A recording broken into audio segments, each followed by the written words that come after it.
Saudari-saudara terkasih, berikut ini adalah homili untuk hari Minggu biasa ke-28 tahun B, tanggal 10 Oktober tahun 2021, yang telah disiapkan oleh Bapak Uskup Emeritus Monsinyur FX Hadi Sumarto Okarem, Uskup Emeritus Keuskupan Manokwari Sorong dan Keuskupan Malang. Saudari-saudara terkasih, Injil Markus hari ini bercerita tentang seorang pemuda yang bertanya kepada Yesus bagaimana ia dapat memperoleh hidup yang kekal. Ia bertanya, "Guru yang baik, apa yang harus kuperbuat untuk memperoleh hidup yang kekal?" Sangat menarik bahwa Yesus heran mengapa pemuda itu menyebut dia sebagai guru yang baik. Yesus berkata, "Tak seorang pun baik selain Allah. Sebab Allah lah sumber segala yang baik, dan hanya Dialah yang memberikan hidup yang kekal." Kita juga terkejut bahwa Yesus menegaskan kepada si pemuda itu, "Juallah apa yang kau miliki, dan berikanlah kepada orang-orang miskin, maka engkau akan beroleh harta di surga." Marilah kita berusaha memahami apa yang dinasihatkan Yesus kepada pemuda yang dipandangnya dengan penuh kasih itu. Saudari-saudara yang dikasihi Tuhan, latar belakang cerita Injil Markus hari ini ialah kenyataan bahwa menurut keyakinan orang-orang Yahudi, kekayaan atau harta adalah tanda berkat Allah. Orang kaya adalah orang yang diberkati, dan sebaliknya orang miskin tidak berkenan kepada Allah. Maka apa yang diucapkan Yesus yang tidak sedap didengarkan, bahkan terasa sangat kasar memasuki telinga kita itu, sungguh menimbulkan keheranan dan kekecewaan banyak orang. Mungkin begitu juga terdengar mengherankan bagi kita. Bila masalah itu mau diterangkan secara pendek dan tepat atau to the point, maka dapat dikatakan sebagai berikut. Kekayaan atau harta material dilihat sebagai puncak kekuatan dan kebanggaan yang harus dicapai manusia. Memang demikianlah pandangan dan sikap orang duniawi. Seolah-olah orang hanya ingin hidup di dunia ini saja, maka sikapnya materialistis. Tetapi Yesus datang dari surga yang kekal. Ia datang ke dunia untuk mengingatkan manusia akan tujuan hidupnya yang bukan hanya sementara, melainkan yang kekal. Apabila ia hanya ingin memiliki kepastian untuk memiliki kekayaan sebanyak mungkin, dan itu pun hanya untuk kepentingan dirinya sendiri, maka menurut Yesus kepastian itu adalah palsu.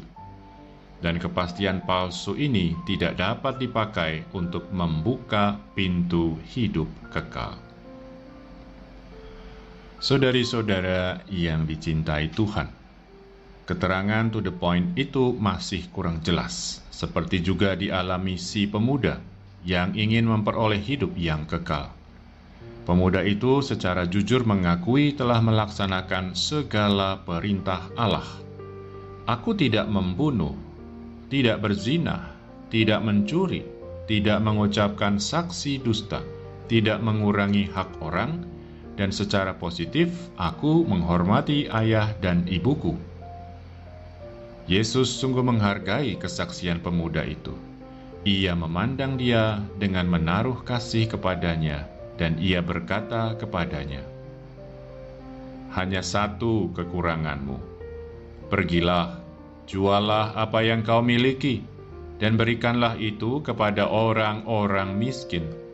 Maka engkau akan beroleh harta di surga."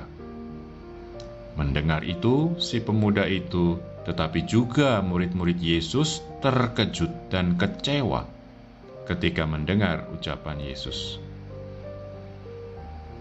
Saudari-saudara pilihan Allah, pesan yang ingin disampaikan kepada kita dalam Injil Markus hari ini, yaitu di dalam kata-kata si pemuda maupun dalam ucapan tanggapan Yesus, harus kita pahami dengan baik.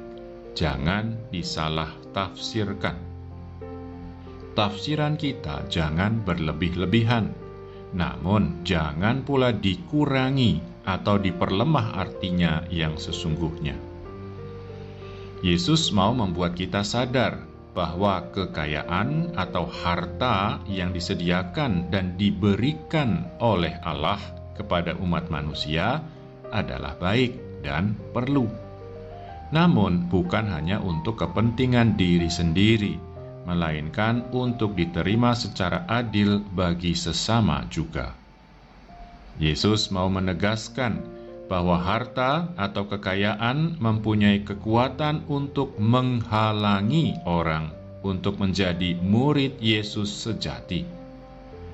Yesus menggunakan hal kekayaan sebagai titik tolak untuk menunjukkan bahwa kekayaan, harta milik, sukses, kemakmuran dapat merupakan jerat atau hambatan hidup yang berbahaya. Karena itu, kesediaan melepaskan diri seutuhnya dari ikatan milik pribadi memang dituntut dari setiap murid Yesus yang sejati. Sebab kekayaan dapat memusatkan hati kita hanya kepada dunia ini saja. Dan bila kita dipanggil Tuhan, dapatkah kekayaan itu kita bawa serta? Bila hanya berpikir secara duniawi, kita hanya diajak memperhitungkan segala-galanya menurut ukuran harga atau price, bukan menurut ukuran nilai atau value. Saudari-saudara seiman dalam Kristus Yesus, Yesus mau mengubah seluruh pandangan murid-muridnya dan orang-orang Yahudi sezamannya. Tetapi pandangan dan ajaran Yesus itu tidak ditangkap oleh mereka.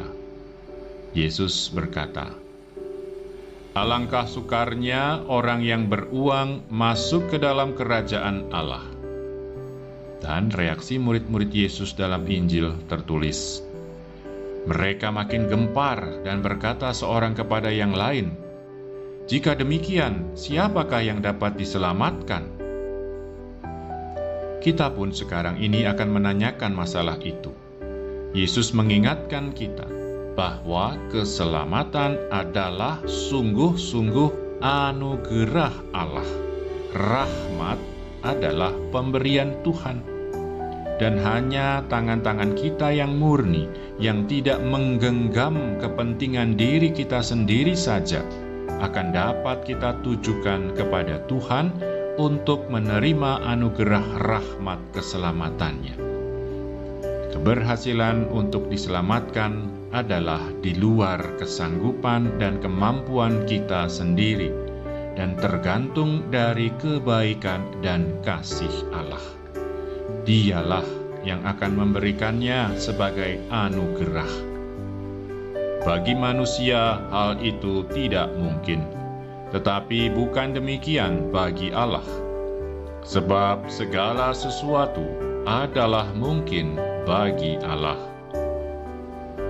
Saudari-saudara murid-murid Yesus yang terkasih, Injil Markus hari ini mengajak kita semua sebagai murid Kristus, baik secara perorangan maupun sebagai kelompok atau gereja, menghindari pertentangan atau kontradiksi di dalam hidup kita, yakni perbedaan antara kedudukan kita sebagai murid Yesus dan penghayatan hidup kita yang materialistis dan sangat duniawi.